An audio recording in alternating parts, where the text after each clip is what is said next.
31st, 1980, I was being robbed across the street from my house in Hollis, Queens, and I was shot. I got shot in the stomach. The bullet hit the L3 of my spinal cord, which left me paralyzed from waist down. I'm Keyshawn Robertson, and I'm 15 years old, and I live with a disabled parent. Over a period of time, a year later, I started being able to move my right leg. My left leg, I have to wear a brace. It is completely paralyzed. Disabled in one leg, can't use one of his legs. So for him to get around, sometimes he has to use a wheelchair, a crutch, a leg brace, and it makes him hard to be mobile. If I walk around, I need assistance by crutches, and I could only walk a certain distance, about 10, 15 feet. So for instance, if, he just got to go to the kitchen, if he don't have his brace on or he can't get to his wheelchair, it's easy for him to just call and ask somebody for help. My reasons for being shot really played a part of the lifestyle that I lived as a teenager. Going into people's houses, which I had no business going into. I'll be doing my homework, or I'll be into my own school, and he'll be like, can you go get me something to drink? Because he can't. It's harder for him to just get up and walk off and go get something to drink. It can be frustrating because I'm a high school student, so I'm working towards graduating. So doing my own work is easy, but when I have somebody I have to help for or care for, then I have to stop what I'm doing sometimes to go help.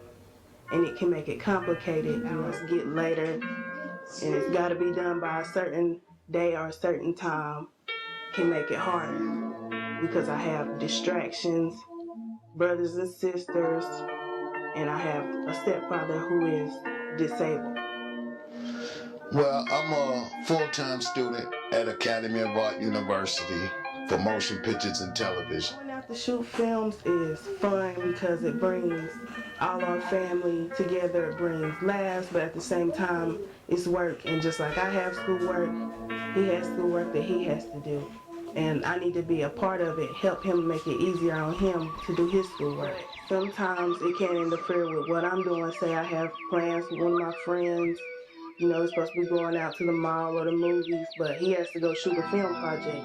Like I said, it can be complicated or frustrating because I'm putting off what I could be doing to go help someone else.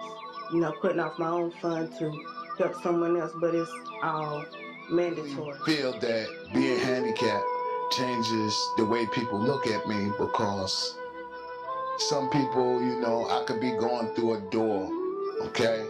The people will stand right there next to the door. They won't open the door for assistance. They act like if they touch me, they're gonna catch my handicap or something. So when we finally do get a chance to catch the bus, she's like, well, I can't just stop anywhere. But you see he's handicapped. He can't just stop anywhere. He can't just hop off like he's got, two good legs. It's harder for him to do simple tasks. Just driving can be harder for him. I was wild. I disregarded other people's feelings, property, and that was just part of being a youth, a teenager. And for what I have to tell teenagers right now, you really don't want to be in my condition. You do not want to be sitting in the chair for the rest of your life. A life sentence in a wheelchair is not no joke. And for the youths, I feel that you need to stay in school, you need to get an education,